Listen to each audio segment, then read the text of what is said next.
A mujer alguna.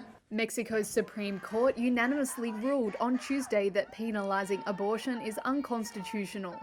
The president of the country's highest court described the decision as a watershed moment for all women, especially the most vulnerable. The decision is a big turning point for Mexico, which is the second biggest Roman Catholic country in the world that opposes all forms of abortion. The ruling means that courts can no longer prosecute abortion cases, and follows the historic legalisation of the right to abortion in Argentina, which took effect earlier this year. Demonstrators took to the streets across the country celebrating the news. Some women wore green bandanas to symbolise the pro-choice movement, and others held placards. Frances Piran was in Mexico City. We thank the judges, millions of women living in this country, and the millions of women who live in the city. Thank the judges for saving lives. We're going to have public policies that allow us to get secure care on all issues of health.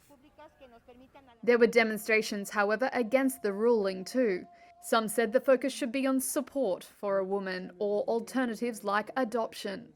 Hundreds of mostly poor Mexican women have been prosecuted for abortion, and at least several dozen remain in jail.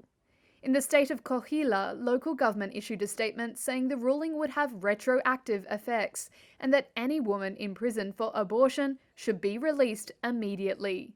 The decision is in stark contrast to the situation across the border in the US, where a number of states, including Texas, have restricted women's access to abortion.